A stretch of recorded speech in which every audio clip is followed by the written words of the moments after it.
Let's take a look at a problem from your lab assignment,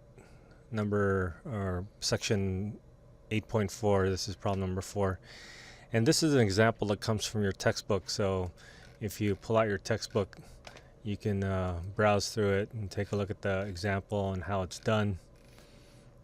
And you can also watch a video with this video example button over here.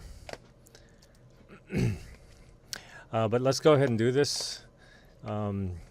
The basic idea is that we're going to use integrals, except we don't have a function defined. All we have are data points. So these are numbers, paired data. And so what we would be interested in doing is approximating it. And in this particular problem, they use Simpson's rule, which I understand that we skipped in our class. And so what I want you to do is just you can browse through chapter 7 somewhere. There's a formula for Simpson's rule. It's basically this formula that's delta x over 3, and then some alternating fashion. We have the function evaluated at x naught, and then 4 times the function evaluated at x1, and then 2 times the function evaluated at x2, and then now 4 again. And then it alternates between 4, 2, 4, 2, 4, 2, and the second to the last one is 4, and then the very last one is just f of x sub n. So there's some alternating stuff that's happening there. And then we'll see a quick way of doing this. I found that Excel was one of the easiest way to do the computation, since I'm really just adding a bunch of numbers. Okay, the formula here is the blood flow through the heart is going to be equal to some A value, some initial amount of dye that's injected in, times or divided by the integral from 0 to t of C of t, and C of t is the concentration of the dye over time, and then the time goes from 0 to t. And assuming that 0 is a starting point and t is the ending point where the dye kind of just, the concentration disappears. And then you'll see the data points that you get. At 0, the concentration is 0, and at 10, where it ends, the concentration is 0 again. So somewhere in the middle, we have varying concentrations. All right, let's take a look at the example. There's 3 milligrams bolus of dye is injected into the right atrium, and the concentration of the dye in milligrams per liters is measured in the aorta. At the 1 second intervals shown in the chart, estimate the cardiac output. So this is every 1 second. So 10 seconds later, we're back to 0 here. So A is equal to 3, and 1 second intervals, that's just like the difference between two consecutive numbers, and we want it to be the same here. That's going to be delta t, and that's equal to 1. The initial value is always going to be 0, and then the ending value is capital T, which in this case is 10. And using Simpson's rule, we're going to do some alternating. So again, the rule says it's delta t divided by 3, and then it's the first value, it's the y value of the function at the first endpoint, and then 4 times the y value of the next point, so that's the y value is 0.4, and then 2 times the y value of the next one. Oops, I should be highlighting this. 2 times the y value of the next point, and then 4 times the y value of the third, and then alternating to 2 again, times the y value of the fourth, etc. Now getting close to the end, we have 4 times the y value of second to the last one, and then we have 1 times the y value of the very last point. So we basically want to add this up. You can punch it in your calculator. Some of you guys can do it in your head, which is great. Like I said, I found Excel to be useful in doing this. And so I have my table kind of drawn out like what they have here in this table. And then on the next one, I'm going to, I don't know, for lack of a better name, multiplier, and then so these are the coefficients that go along according to Simpson's rule. So this is my x sub 0 or t sub 0. This is f of t sub 0.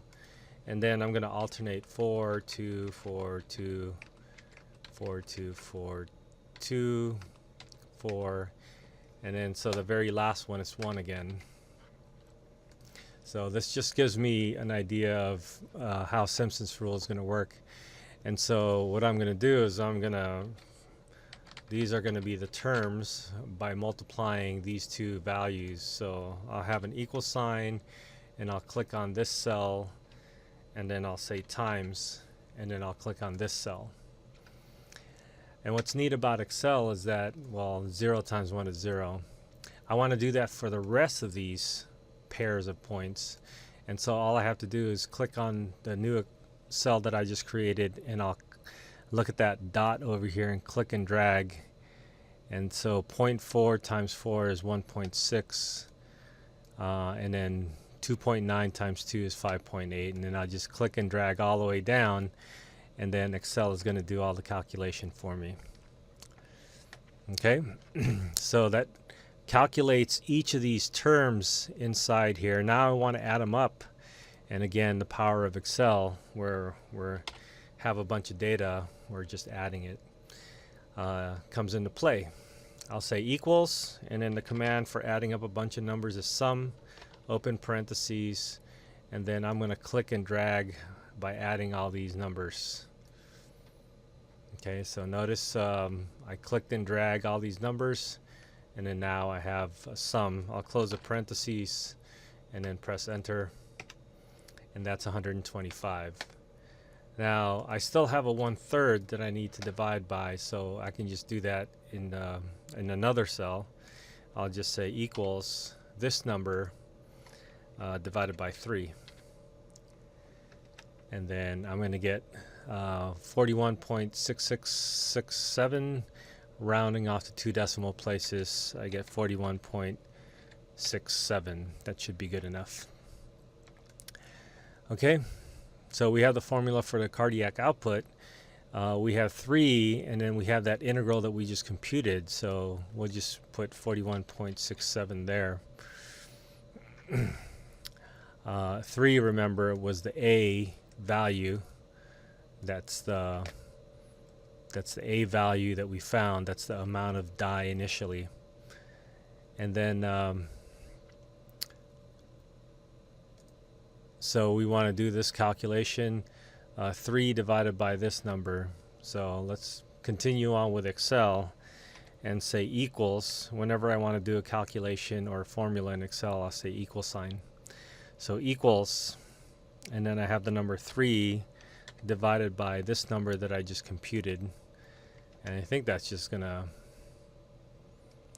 be 0.072. So 0.072. Now that's in liters per second, because remember this is a timer in second. And so we